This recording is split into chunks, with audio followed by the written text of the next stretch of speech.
Question number 6 है the diagonal of a rectangle field is 60 metre. एक rectangle है, क्या है? रेक्टेंगल। डायगोनल तो ये भी हो सकता है और ये भी हो सकता है। कोई सा एक कितना है? 60। ये तो आपको पता है, कोई भी रेक्टेंगल हो उसके डायगोनल क्या होते हैं? इक्वल होते हैं।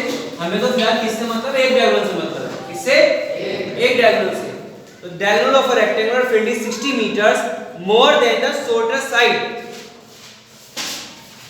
if the longer side is 30 meter more than the shorter side।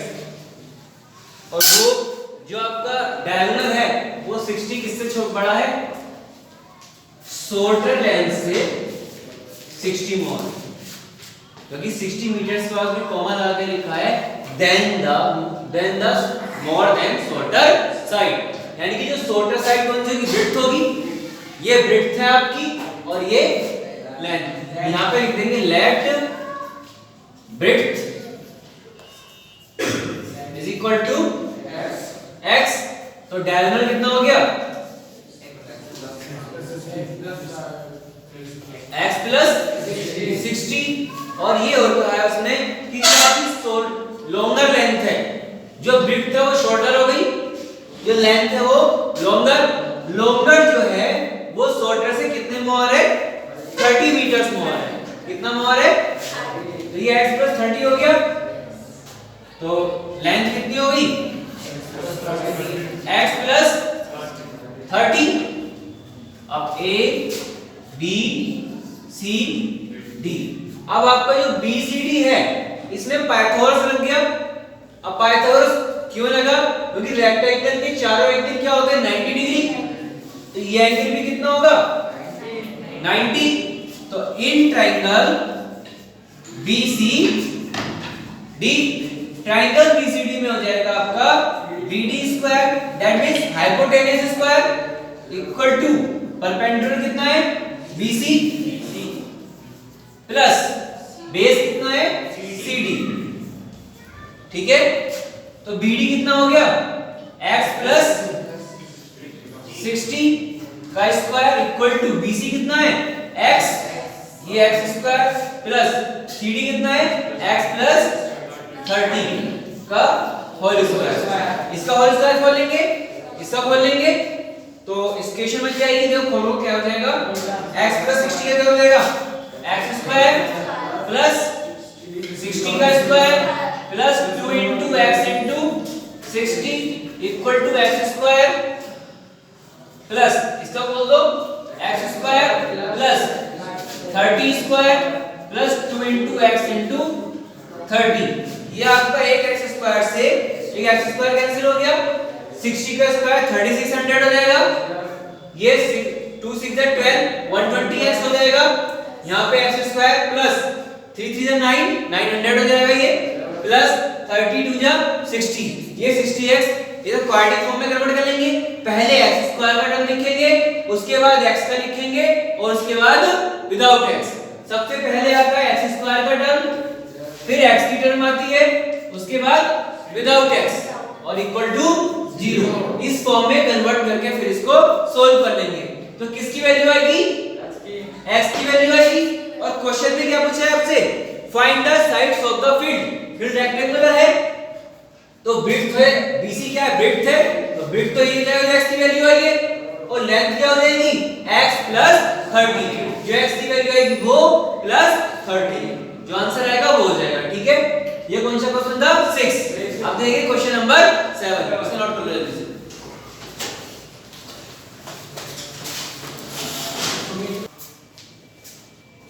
देख क्वेश्चन नंबर 7 इंपॉर्टेंट क्वेश्चन, ध्यान से देखेंगे।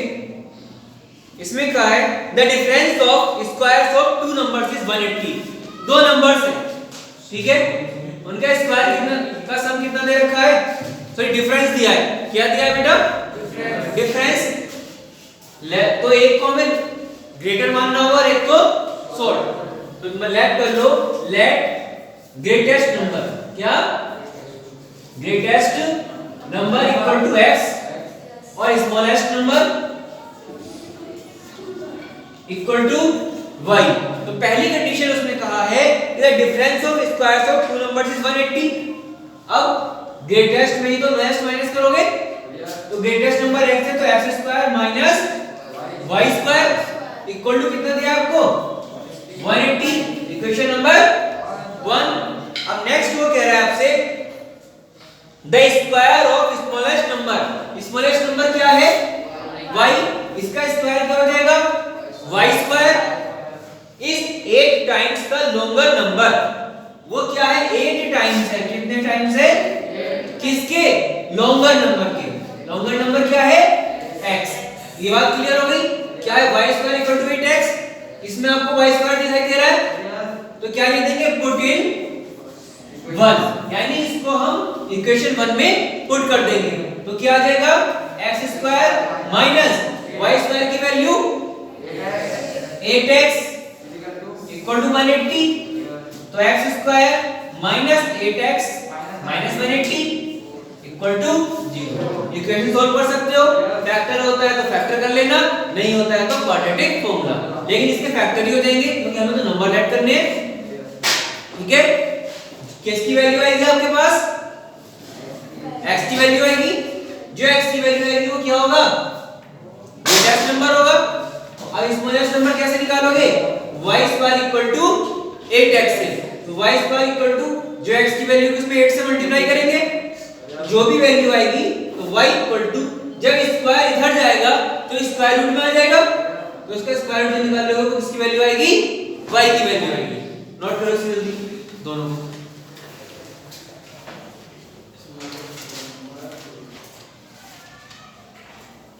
क्वेश्चन नंबर 8 में कह रहा है a train travel 360 km at a uniform speed if the speed had been 5 km per hour more, यानी फिर बाद में उसकी स्पीड क्या की जाती है 5 km per hour बढ़ा दी जाती है, तो it would have taken 1 hour less, तो टाइम कम लगेगा।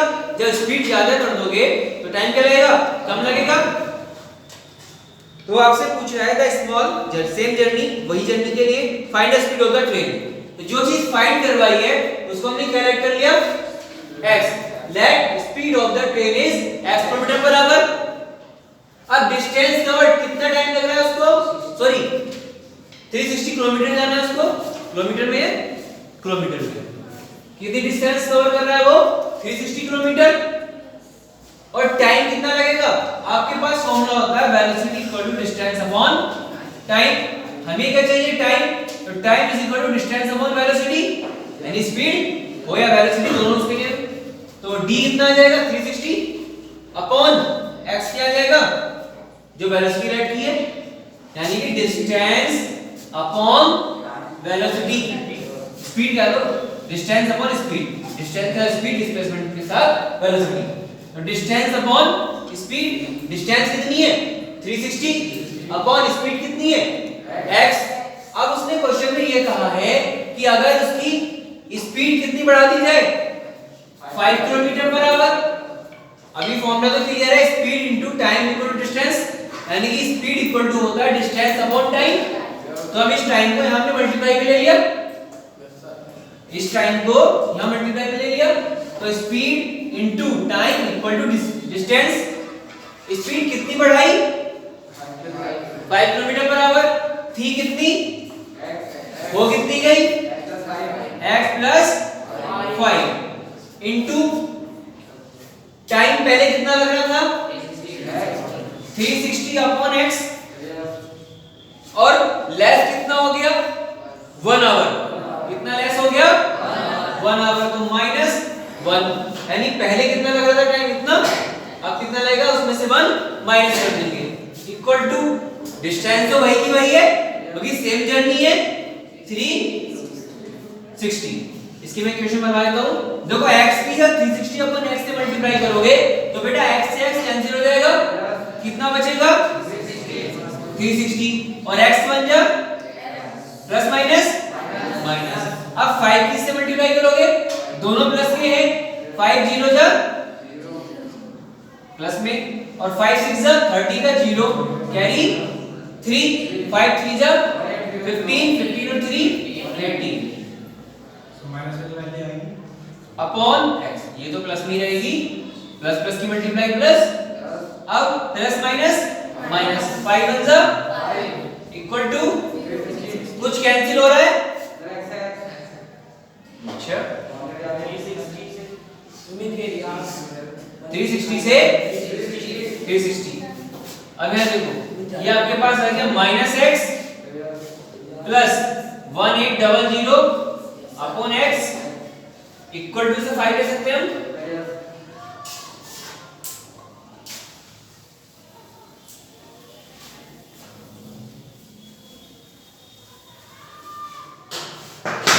देखो पूरी इक्वेशन में x से मल्टीप्लाई कर दो, क्योंकि हमें क्या चाहिए, डिनोमिनेटर खत्म करना है पहले। एक क्वेश्चन हो रहा था ऐसे ही, जब पूरे में x से मल्टीप्लाई की थी तो कितना हो जाएगा, माइनस एक्स स्क्वायर और प्लस x से x, जब मल्टीप्लाई करोगे x x कैंसिल, बचा आपका 1800 इक्वल टू 5x। फिर पहला टारगेट ये होता है कि पहले की कौन सा टर्म आना चाहिए, एक्स स्क्वायर का, तो माइनस एक्स स्क्वायर, उसके बाद x की टर्म आनी चाहिए, ये इधर आगे कैसा हो जाएगा, minus 5x plus 1800 equal to 0। अब उसके बाद x स्क्वायर के टर्म को क्या बनाते हैं, प्लस में बनाते हैं। अब ये है कैसा, माइनस, तो माइनस से पूरे में मल्टीप्लाई कर दो, सबके साइन चेंज हो जाएंगे, ये हो गया x square plus 5x minus 1800 equal to 0। इसके फैक्टर करके आप निकाल लोगे स्पीड, नोट कर लीजिए इसको।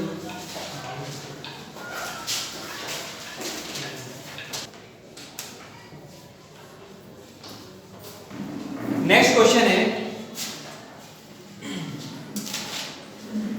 2 वाटर टैप्स, 2 वाटर टैप है, ठीक है, together can fill a tank in 9 right 3/8, यानी 9 राइट 3/8 आवर्स में वो क्या हो जाते हैं, फील्ड हो जाते हैं, बढ़ जाते हैं। अब उसमें क्या है, the tap of larger diameter takes 10 hour less than, जिसकी डायमीटर 10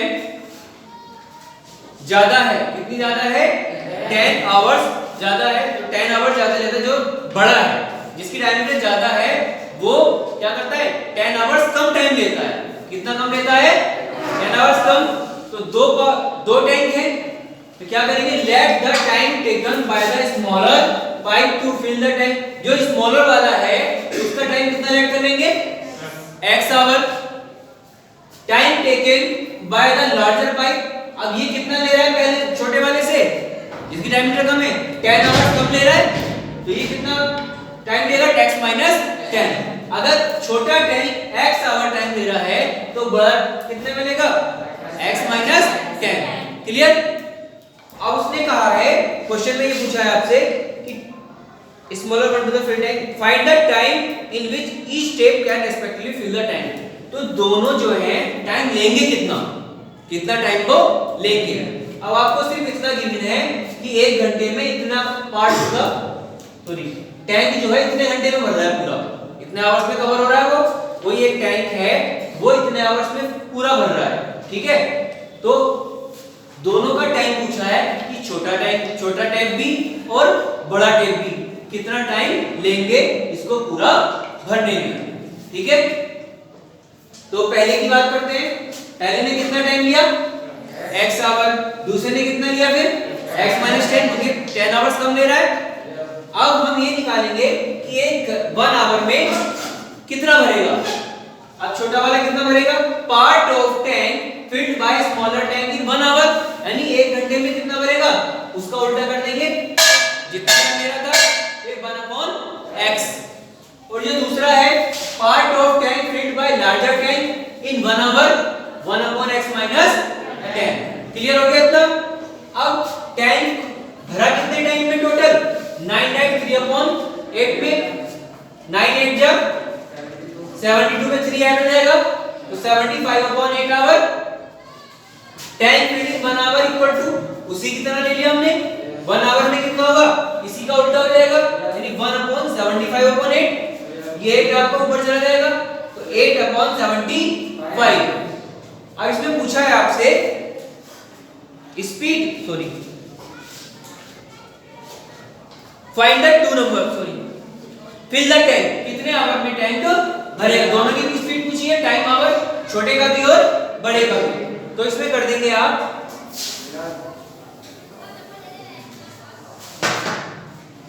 ये 1 घंटे में कितना भर रहा है 1/x, और लार्जर कितने में भर रहा है 1/x - 10, और 1 घंटे में टैंक भर कितना रहा है 8/75। ये क्वेश्चन बिल्कुल उस क्वेश्चन की तरह होगा जिसमें 11/30 आया था। सॉल्व कर लेंगे इसको, ठीक है। जो x की वैल्यू आएगी वो क्या होगी, स्मॉलर टैंक का टाइम आएगा, और फिर x - 10 करके क्या निकालोगे, ग्रेटर, ठीक है।